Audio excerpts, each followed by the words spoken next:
Major risers and fallers after episode 4 of House of the Dragon. Which character do we love the most? Who is falling in our latest character power rankings? Let's go. Here we go.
What is going on, guys? Welcome to the Suit Up Podcast. Today we are breaking down episode 4 of House of the Dragon, where we're tier ranking our favorite characters. Let's jump right into where we stand.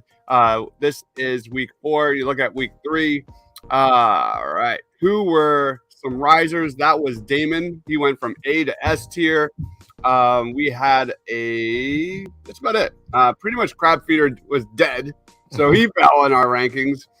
So we're going to go from the top to the bottom. Joining me, as always, my man, Christian from Film Optics. What is going on, Christian? What's up? What's going on, guys? Another week of power rankings. You know, this is week 4. So, yeah, this coming up week will be halfway through the season. Very, very excited to see how things play out. If if you've read the book, we just asked not to spoil anything in the comments, as I have. So we're just gonna, keep it rolling and have a good time. Mm-hmm. Absolutely. So here's our ranking from last week. What'd you think of episode 4, man? Let's just quickly go over our quick general thoughts. Yeah, honestly, I mean, I loved it. Much like episode 2, it is more of the political chessboard being played. May not be as actiony as people would hope, but that's only part of Game of Thrones. The other part is the political struggle and the careful calculations of certain things that may or may not happen, and people trying to hold onto their position of power to get what they want. I thought it was a fantastic episode, very juicy, lustful episode. It's basically, Viserys trying to keep hold of Rhaenyra, but she kind of just has enough, because it really is kind of like her breaking point. This is her kind of rebelling against her father and her house in a way. But there's a lot of angles that are trying to be that are trying to be made here to make their claim to the Iron Throne. No. I think the awkwardness got dialed up to an 11 this week. There were several times we all saw it coming between Daemon and Rhaenyra. I love the melodrama. I love the melodrama of Game of Thrones. I'm loving it here. I really enjoyed some of the smaller moments. Just like if you watch our previous reviews, my favorite moments are always the small dialogue between characters. And I appreciate all of what we saw in episode 4. I think it was a solid episode. In many respects, Game of Thrones is somewhat of a soap opera. Is that a wild take, Christian? In a way, I would say it's more of kind of like the tragedy, kind of.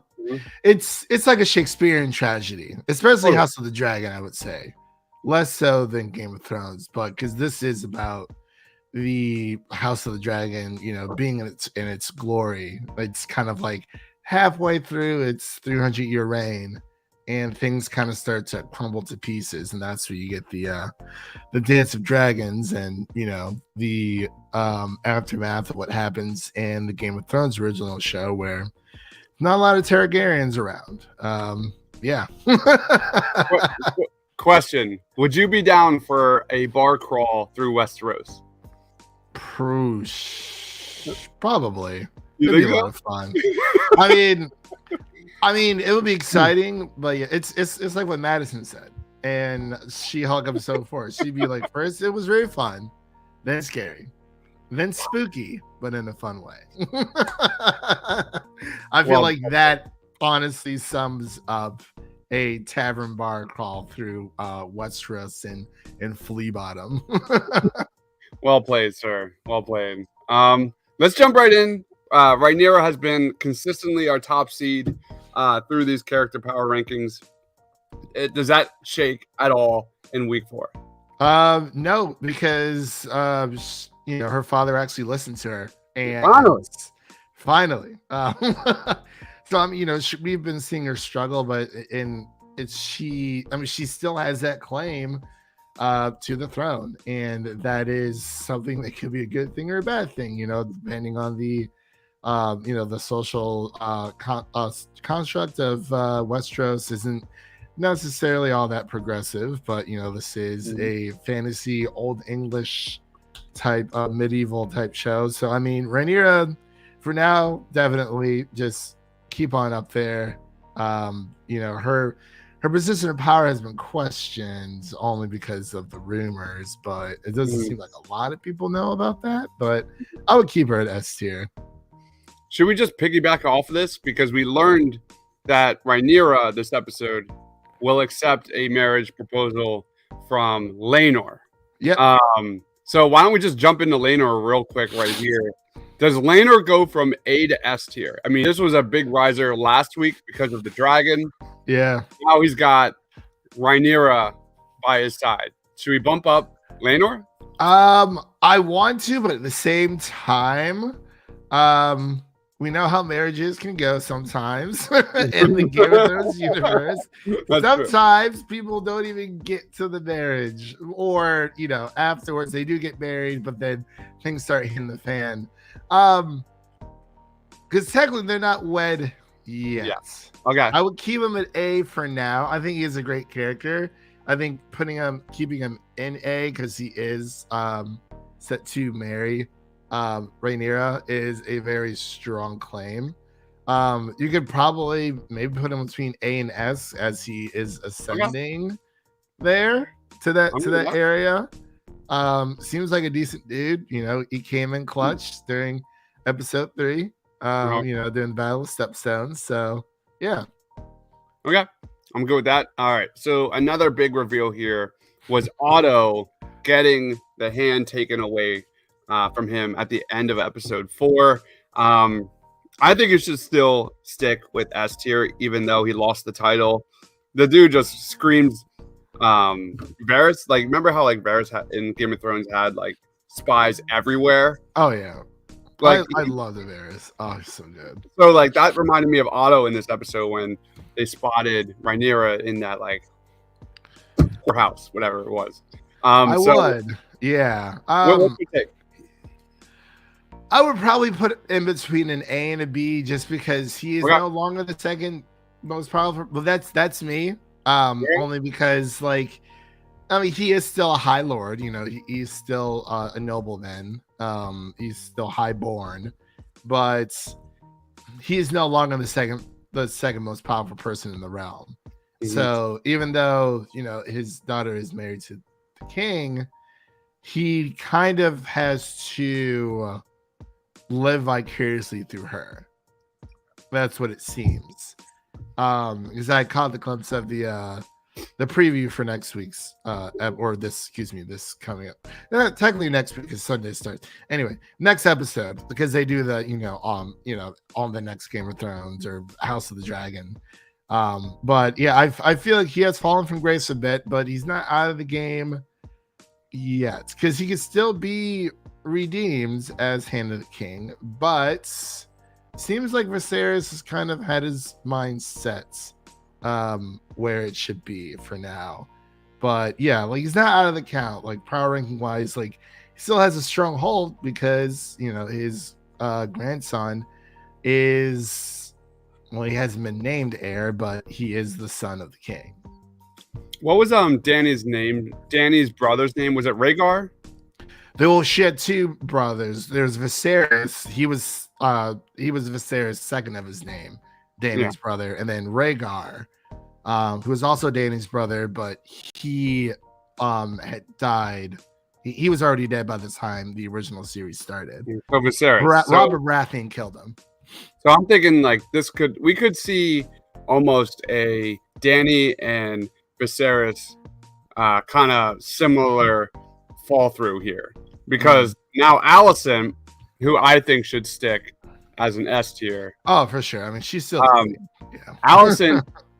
She's kind of been the puppet while Otto's been kind of the puppet master. Just like Danny flipped, and she said, and when Danny was like, no more, like I am Khaleesi. You can't bully me around anymore. Yeah, I think we might see a similar storyline play out. Any thoughts on that? No, I think that's a very good analogy there. I could definitely see Alicent snapping at some point because she is the queen, but number one, not necessarily by her own choosing. It was all calculated by her father to kind of you need to step in and do comfort the king as much as you can through his time of grief. And she's kind of a prisoner in her own way. It's not that Viserys is necessarily holding her there, but it's more so from her father. So yeah, I think that's a really good analogy. All right. And then what about Daemon? So Daemon made his return here. Got a lot more screen time in episode 4, but it didn't go so well for Daemon. I think the dude's scheming. I think he purposefully put Rhaenyra in that situation, knowing that it was going to cause some sort of commotion. Because I know... Oh, yeah, he wanted to get back at Viserys. He wanted to. Yes, exactly. Yeah, I know there's he loves Rhaenyra, but I know his main play there was to cause conflict, and I think he was successful.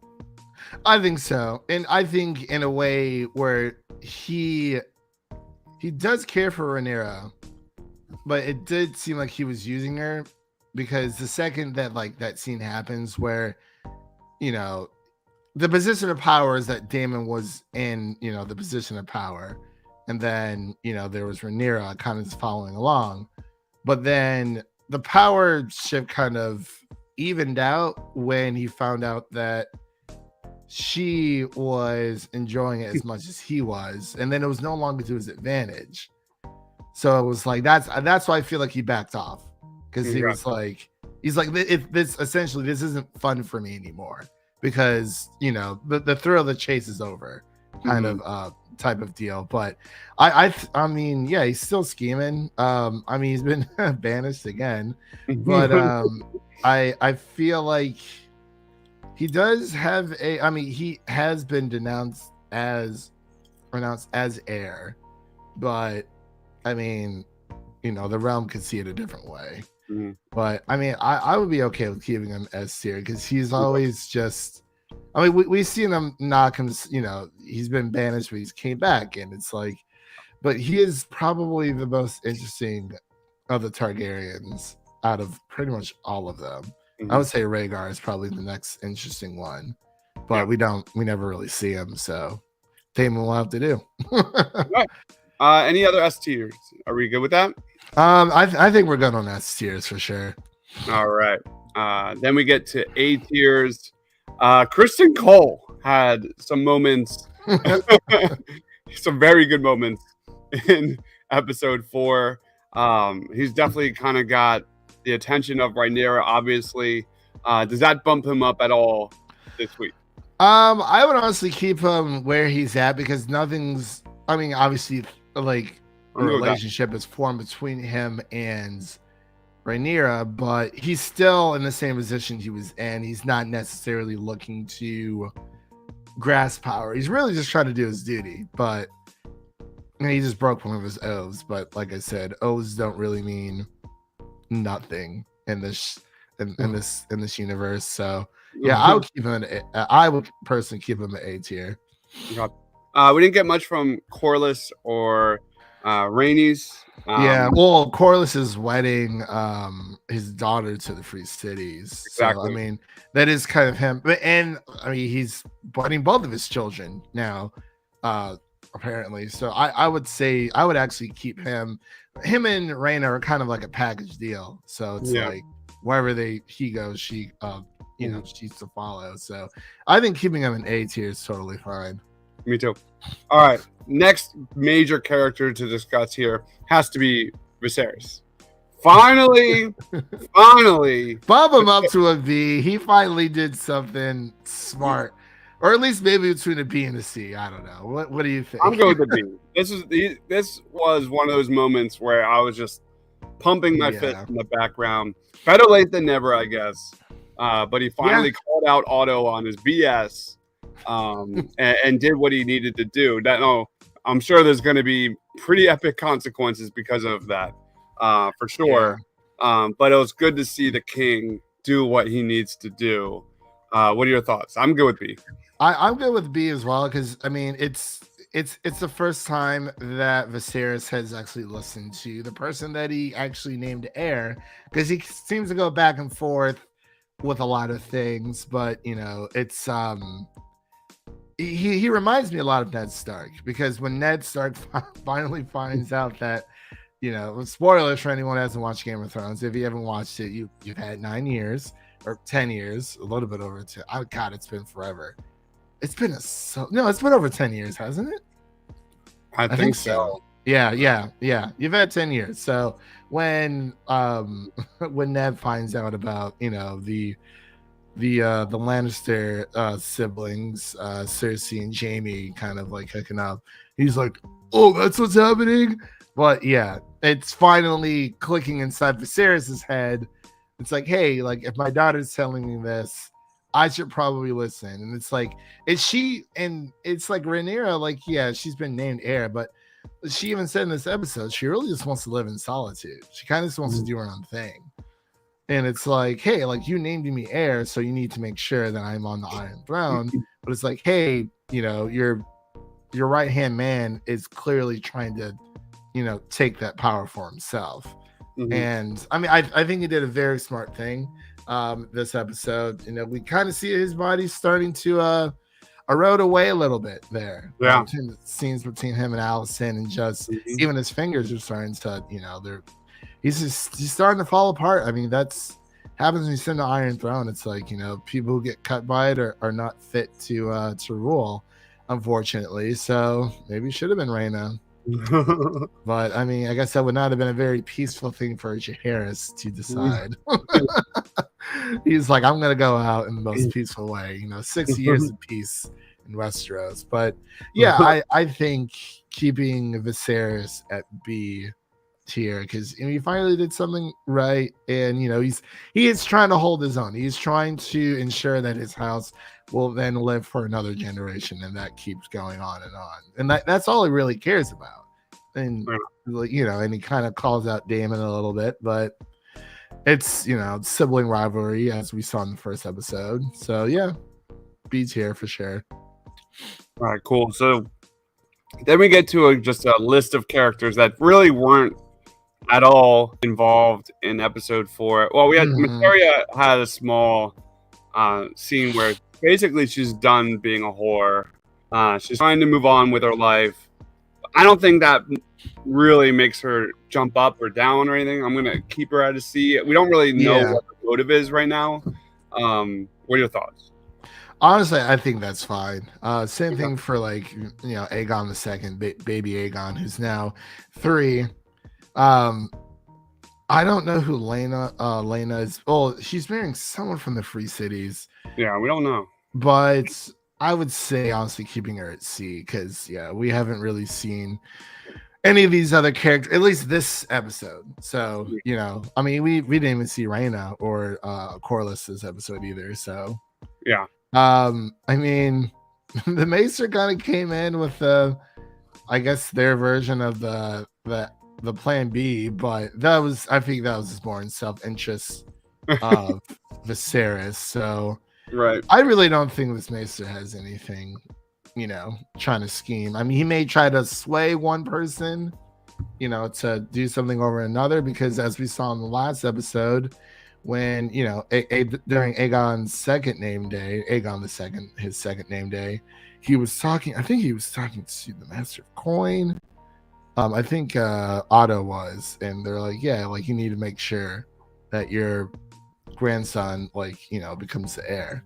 Like you need to make sure that Viserys names Aegon the second heir. But it seems that he's failed in that. But I mean, he's not out of the race yet, because his daughter's still queen, and he can still whisper in her ear, and so on and so forth. But yeah, the rest of the characters, I would just keep them in the same tiers as they're in, because they weren't in this episode.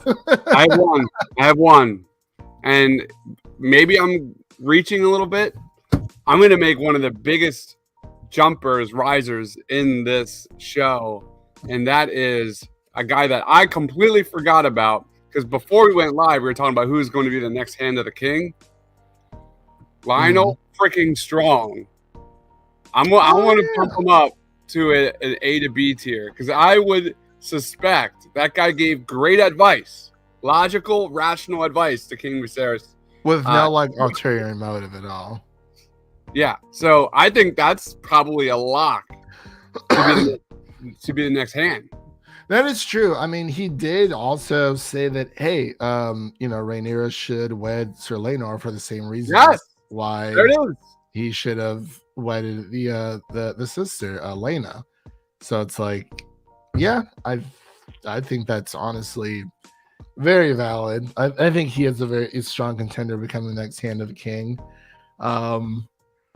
I mean, it kind of sucks, because you would think it would have been Daemon just from the get-go.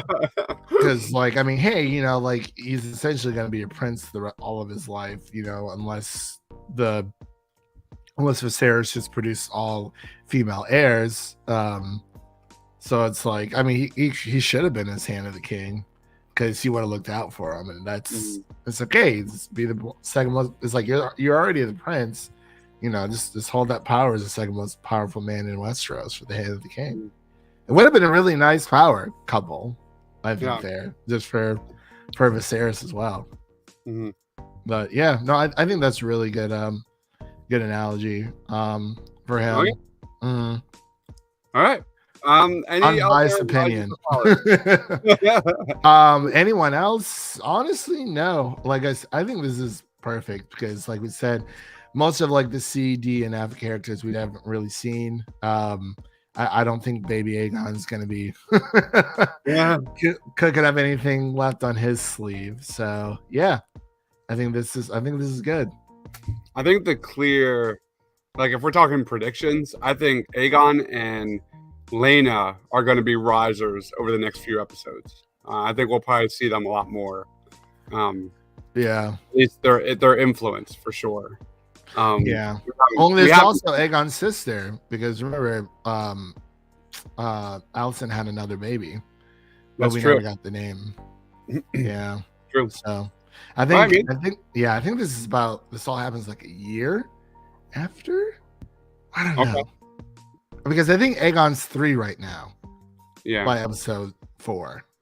Okay. That's how I'm doing the time. I'm using it as a timestamp. I honestly don't remember the time. Because I remember they said in episode 4 that Aegon was 3, so it's at least a year, maybe going on 2, because you could be 3 going on 4. So we'll just have to wait and see. Love it. All right, that pretty much wraps it up. Christian, tell us about Film Optics. Go ahead, man. Time is yours. Oh boy. First of all, thank you so much for having me on. It's been really fun doing these power rankings every week. Just when you think someone is out of the race, they find a way to come back in. But you can find my podcast, Film Optics. That is Optics with an X. It's spelled down there below. We are audio only podcasts on podcast platforms around the internet. That includes Apple Podcasts, Spotify, Google Podcasts, Audible, iHeartRadio, and more. As of late, we have been covering House of the Dragon episodes on our channel, spoiler free, of course. We are able to get them a little bit early, so we try to push them out and for them to be spoiler free for people to enjoy without, giving anything away, because we don't want to spill the tea. And we've also been covering She-Hulk each and every week on our channel, and we'll continue to do so. So definitely check out those episodes on the podcast, as well as our we just dropped our Barbarian review. It's super crazy, freaky horror movie. I honestly don't know if a lot of people have heard about it, because I've been talking to a lot of friends and family, and they have no idea what I'm talking about whatsoever. But I guess you could say it's more on the indie-ish side. But I mean, it is a 21st Century Fox movie, so I wouldn't really call it indie, but it's just more lesser known. But if there's any Avatar The Last Airbender fans out there, you can definitely check out our Avatar The Last Airbender Book 1 and Book 2 series revisited episodes that are on the podcast right now. And we're going to be doing Book 3 hopefully sometime soon by the end of September. And you can also follow us on at Film Optics. Again, that's Optics with an X on Instagram and Twitter for any movie related content. And yeah, I think we're going to be covering Pearl as well, that new A24 movie, another indie movie. I'm very excited though, and maybe Woman King as well, because I'm very excited for that. But yeah, that's just where you can find us on the webinar, or excuse me, the web. So yeah, thank you again so much for having me on, man. It's been a blast. So fun, man. So fun. What did you think of the Willow trailer? Did you like it? I did see the dude. Okay, so I'm all in. Like this is the year of fantasy. Like it really is. Again, His Dark Materials. We have House of the Dragon. We have the Rings of Power. We have Sandman come out. We have Willow, which looks amazing. I'm actually happy to go onto my Disney Plus and watch something other than Marvel and Star Wars content for once. I mean, like, there's Pixar stuff and stuff on there too, but Willow looks really good, and I'm very excited. Did you see the Percy Jackson teaser? I did not. Did that come out? Yeah. It's on the YouTube channel. I think it's about maybe like a minute long, but it looks very good. I'm very excited for the Percy Jackson series. But yeah, Willow, that's underneath Lucasfilm. I feel like a lot of people just think that Lucasfilm is Star Wars and nothing else, but it's also Indiana Jones, of course. And then we have Willow. I'm very excited for Willow. I'm very excited just to watch something other than tuning in for something Marvel or Star Wars on Disney Plus. I mean, there are other things like High School Musical, the musical, the series, but I haven't really caught up with that in a while. But yeah, I'm very excited for Willow, man. I'm all for it. All right, guys, go check out Christian's podcast, Film Optics, at Film Optics on Twitter, anywhere you get your podcasts. Awesome content. Thanks again, Christian, for joining. We'll be back next week again as we just discuss everything House of the Dragon, top to bottom. It is really good so far.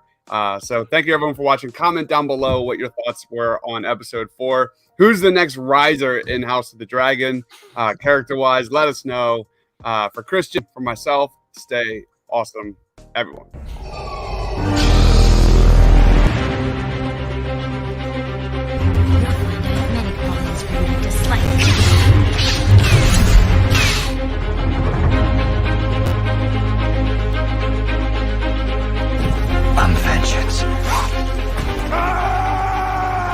Wakanda forever!